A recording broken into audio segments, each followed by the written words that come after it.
I was super scared, very, very scared, made a lot of mistakes. First year in business, I didn't make any money. I lost my family. I lost my home. I sold everything I got. Then I went to go rent a house. I wouldn't even call it a studio because there was no bathroom in there. It's like one of those dorm rooms that you have to go share a public bathroom. Right? I was fortunate enough that I had someone with me, and this guy told me, Collins, there is no one in your family that owns a business. Why do you think they will understand what you're going through? They want what's best for you based on what they know, and they don't want to see you suffer. Most of our family and friends would be the one to hold you back, not from a negative standpoint. It's just because they love you and they don't want to see you suffer. And I suffered. My parents, my family, my partner saw what I went through. They were like, no, I'm not going to be part of this. I'm out. One, I was naturally stubborn. That's why I kept on going. I'm like, if this doesn't break me, then I'll rather die. But I'm so glad that I stopped that. There were days that I would stay in my room. I'd cry. I would cry. I'll be driving down in the car and tears would be rolling down my eyes, crying. Did you ever have fears when you started off? And if you did, what were those fears? And how did you overcome to get you to where you are now? Wow. Oh God, you had to ask this emotional question, didn't you?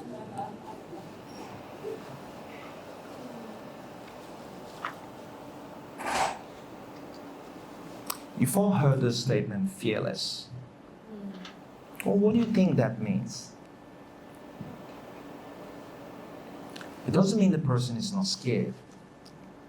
But most people interpret that as the person is not scared. You're scared, but you still do it anyway. Now, when I first started, I was very scared. Extremely scared. But I did it anyway.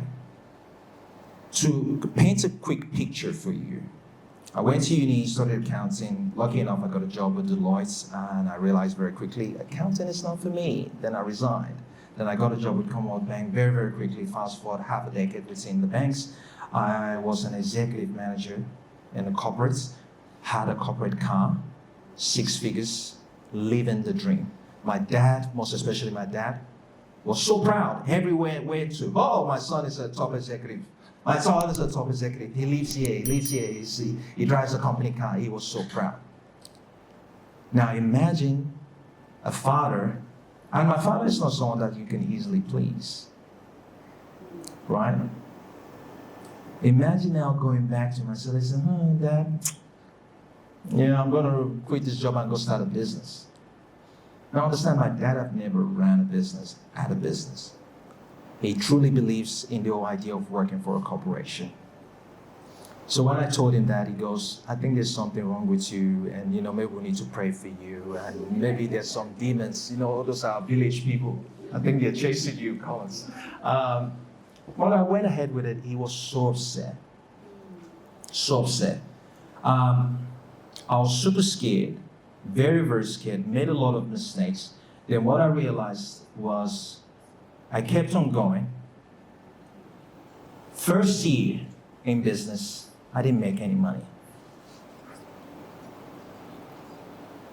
I lost my family. I lost my home. Right? I sold everything I got. Then I went to go rent out I wouldn't even call it a studio, because there was no bathroom in there. You had to share. It's like one of those dorm rooms that you have to go share a public bathroom. Right? But because the way I am, I was fortunate enough that I had someone with me back then. And this guy told me, Collins, there is no one in your family that owns a business. Why do you think they will understand what you're going through? Why do you think they would encourage you in any way for you to go through this? Because understand, Collins, they want what's best for you based on what they know, and they don't want to see you suffer. most of our family and friends would be the ones who hold you back, not from a negative standpoint. It's just because they love you and they don't want to see you suffer. And I suffered. I suffered. My parents, my family, my partner saw what I went through. They were like, no, I'm not going to be part of this. I'm out. One, I was naturally stubborn. That's why I kept on going. I'm like, if this doesn't break me, then I'll rather die. I'll die. If I can, I'll die. That's it. Out of embarrassment, whatever. But I'm so glad that I stopped Barrett. There were days that I would stay in my room. I'd cry. I would cry. Days I would be driving down in the car. I'm getting emotional, but days I'll be driving down in the car, and tears will be rolling down my eyes, crying. But going back to the faith I talked about, I gotta sit down for this. My legs are getting shaky. Understand these guys. I've really been impacted by Collins speak. I've never been so blessed, had so much knowledge in this split time. Someone sitting me down to give me that bunch of experience and knowledge that are practical on how I can make the next big step in my life. I've never been touched by a speaker. Now I've really known the real reason of having a mentor, and I would love to have Collins as one. Really impactful coming here today to spend my time listening to Collins. Thank you, Collins, and I thank the God for bringing you to ROCCG Jubilee Center today. God bless. When you pray to God that you want something, I truly do believe that there are two people listening. If you know where I'm coming from. There are two people listening when you pray to God that you want something. Now, if God himself can give his only begotten Son to come die for you and I, and you listen to the stories of people in the Bible, the ones that are chosen, that are the ones that are truly crushed by God. Now, you might sit here and ask yourself, is God so mean? You choose to be exceptional. You've got to be able to withstand the heat. See, today I still get sued.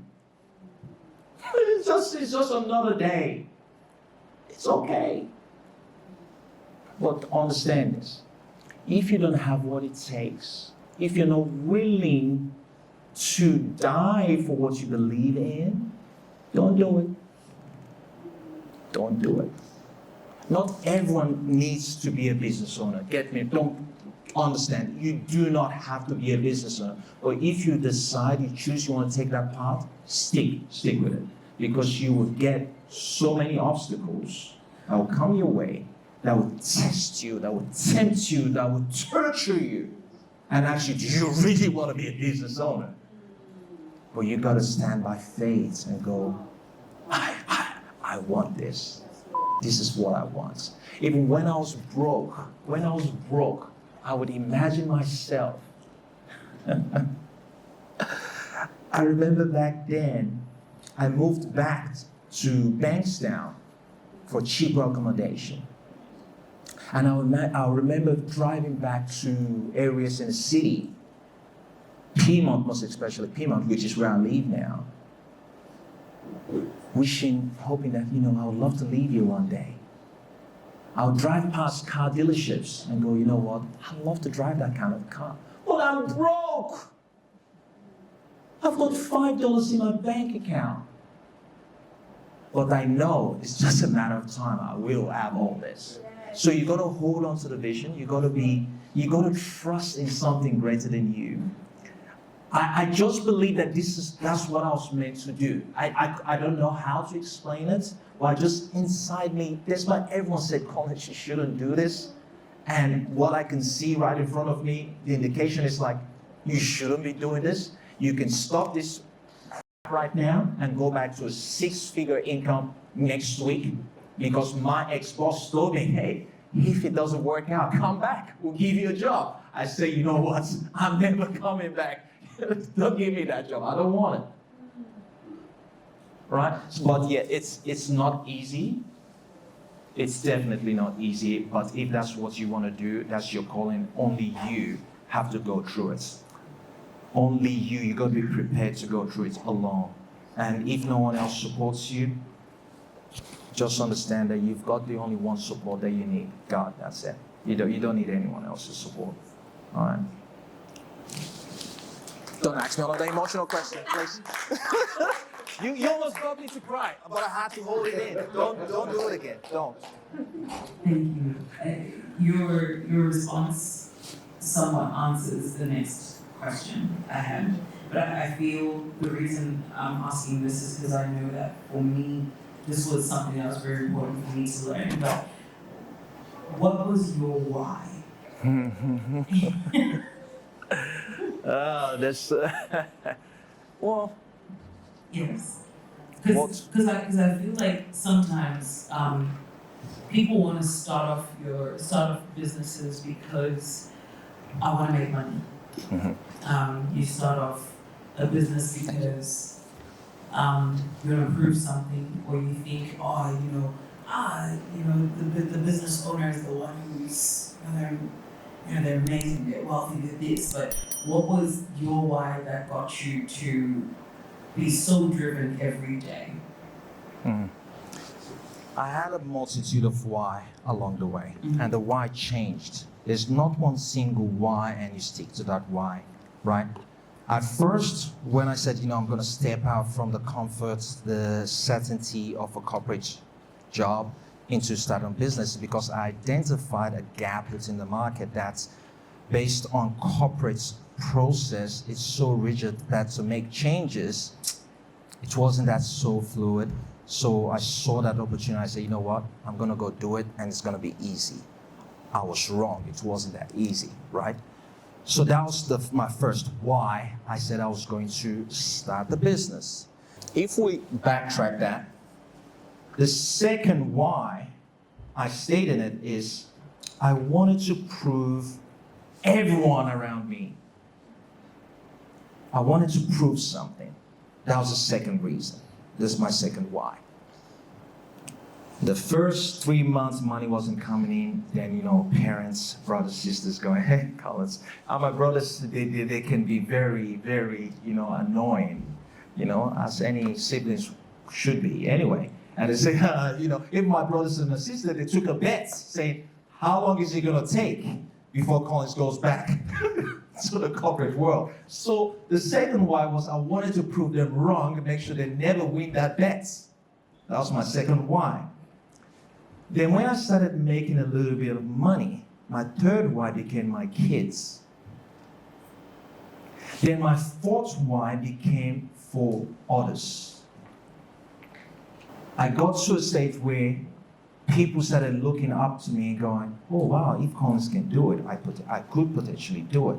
So because I wanted to make sure that people have the courage to go after their dream, they gave me the confidence that I needed to keep going. So my why did change along the line. Now I don't need to prove anything to anyone, or definitely not to my parents. I don't need to prove that, so that's why I no longer exist anymore. My kids, obviously, that's still why. That's the reason why I wake up every day, every morning, because I want to be able to create something better for them too as well. I want to be able to create a foundation for them that I never had. Oh, my dad didn't provide, but even better. So kids, community, and for kids like Esther, this is part of my why. When you see a young lady saying, I want to start up a business, that's a good incentive for me to keep doing it, to inspire Esther to one day become a multi-billion-dollar CEO that owns a lot of businesses. So that's where I am right now, inspiring others. This is my why, inspiring others to aim for the stars. Oh, we've got someone in, Mr. Paul. If you can give us a scenario how one can multiply the portfolio and keep growing the portfolio. And secondly, in the real estate world, we have this schools of thought or school of thought. Some people are going, and why don't you buy a negative gear property? You take it out from your tax and whatever. Some people say, no, don't do that. So you're going to get stuck somewhere and rent it out when you buy it and stuff. But at the end of the day, how do you work it out? If you get one, you get number two, number 3, 4, 5, 6. Okay, beautiful. This is a very good question. Thank you so much. So for those of you who don't understand, people that have bought properties in the past and own one or two, you get to a stage where the bank says, we can't lend you anymore. So that's what he's referring as getting stuck. Very easy process. That's one. I'll talk about how you can make sure you never get stuck. You want 10 properties, 15 properties, 20 properties, 50 properties, 100 properties, 200 properties, 500 properties, doesn't matter. You just keep buying. I'll tell you how the structure works. 2, it says something in terms of what sort of portfolio should I be getting? Should I be getting a negative geared property? Should I be getting a positively geared property? And so on and so forth. That comes based on phases. There is no right and wrong on that. Now I'll use myself as an example. I'll always use myself as an example. I'm not going to use a bogus client that I deal with, whatever. Let's use myself. I believe every investor has multiple phases when it comes to the real estate world. So let's answer that question about negative geared property whatsoever first. For those of you that don't know what a negative geared property means, simple term, you're losing money. That's what it means. I bought these assets strategically so I lose money so I can gain 30 cents to the dollar on my taxes. I will slow this down. I've made a poor financial decision to lose money so I can get back 30 cents in the dollar on taxes I've paid. Now let that sink in. This is tax, and I don't mean any disrespect to any tax accountants here. If there's any, please forgive me. But this is tax accounting strategy 101 that they teach you in school to get back tax. From an investment point of view, makes no sense to me. I'm an accountant too as well. I studied accounting, but it's an old ideology that you got to lose money. Just the idea, you're losing money. Why would you want to go invest in anything you're losing money? So I can get 30 cents in a dollar? So we've got to change that first. But again, it may work for some people, but the whole idea, it's crazy. You're not going to go to Donald Trump. Donald Trump doesn't buy any business or any real estate to lose money. And you get some people say, oh, but I'm earning $1 million and I'm paying taxes of $400,000. I got a negative get. No, you don't have to lose money. So when you start your real estate journey, typically most people try to buy a property that goes up in equity so they can leverage off that to buy another property. So they're looking for appreciation in value so they can leverage that. I buy a property worth $500,000. 3 years later, it's now worth $800,000. Now I can tap into that equity and utilize that to acquire another property. Now, once you've done that multiple times, then you realize very quickly, I don't need equity that much anymore. I need cash flow. That's another phase of your acquisition process. I don't need equity anymore because I've got too many equities in my property. I've got 4, I've got 5, 6, 7, 8, whatever. I don't really care about equity anymore. I want cash flow. They strategically start looking for properties that maybe might not go up that much in capital growth, rather than maybe it's going up by 2%, but you know what, I don't care about it. It's giving me the right cash flow I need for me to be able to sustain the lifestyle I want. The workshop was amazing hearing Collins speak. It really changed my perspective about life and how to go about making money and how to go about providing for my family, as well as giving into generational wealth, which is what he was talking about. Giving into your knowledge that you've learned throughout life, whether it's about making money or helping people. I really felt like it resonated with me. Just hearing a lot of the wisdom that Collins was speaking really helped me and changed my perspective on how to be a better man and how to be a businessman in that sort of sense. So yeah. Then after that phase of cash flow, then you go through consolidation phase. You know what? I'm getting closer now to my 60s. You know what? I need to start consolidating my debts together and start cleaning the house. Maybe I'll sell off some portfolios, pay off some of the debts off, and have a lot of my portfolio cash and debt-free. You go through a certain phase. So whenever we're having a conversation with people, understand what phase is this person at. A lot of the time, most investors, most business people fail to recognize and talk about when they first started and what they had to do. Is because it happened multiple decades ago. So they forget and they talk about the phase they're currently in. It depends on the phase you're in and what's more important to you in terms of that. But the idea of losing money, dispel that. No one should be investing for the purpose to lose money. And it doesn't take rocket science for anyone to just go lose money somewhere. To lose money is easy. Just go buy any property. Do this one. I'll lose money. It's okay. But in my opinion, don't even do that. Now, going to the question of how do I keep accumulating without getting stuck? Simple answer, structure. How do I move this along? How do I, okay. Structure.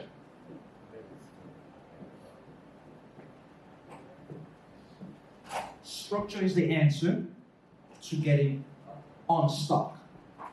Typically, mom and dad buys a property, they buy the property in their personal name. Understand, when you do buy a property in your personal name, you're using your personal capacity to borrow. If my borrowing capacity based on the income I earn, my wife earns, is as a family, combined income is 200,000, let's just assume 200,000, and our borrowing capacity is 1.5 million. We bought our first home for $1 million. We still got a $500,000 capacity left. What we then see mom and dad do is they go buy another investment property for $500,000. Then 2 years later, they come back, want to buy the third one, and the finance advisor, the broker, whoever they're dealing with, says to them, "Oh, sorry, you don't have the capacity to borrow." They haven't structured it right. The only time anyone should be buying a property in their personal name is if you're buying a property for you to live in, to take advantage of the the government's incentive, like, stamp duty waiver, first home buyers and things like that. That's the only time you should be doing that. If you're not taking advantage of any government benefit, I won't even buy my personal home to live in my personal name. Once you start having the right structure in a trust format, in an entity format, in a P2I entity format, the banks have this policy in place, this ruling in place, that if that entity, that holding entity, can show that they can manage their own personal debts, the bank will disregard that debt. So if your borrowing capacity was $1 million and you bought a property for $1 million under a trust, 2 years later you came back to me and you said, "Oh, the liabilities, the income coming out from that property, the trust can pay off the debt." The bank would disregard that debt and go back. Your borrowing capacity is back at $1 million. And you can just keep replicating that process over and over and over and over and over and over again. That's the only way you can get out of it. So what's going to end up happening is most people find themselves that they have to restructure all what they've got in the right entity format so they can continue playing the game. If that makes sense. Yeah? Am I running out of time? I am out of time. Okay, all right. I am out of time.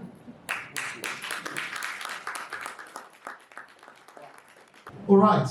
So we're coming to the end of this particular session, but before we go, thank you. You bring something always when you come around. You bring something with you. You just don't bring just the knowledge. You bring yourself. You bring your passion. You bring a cry for a community, you know. And I'm just wondering, why are you so invested and interested in this community so much that you just don't bring only one component of you, but rather a full, the full package? Why is that? I think it would be a crime if I didn't do that.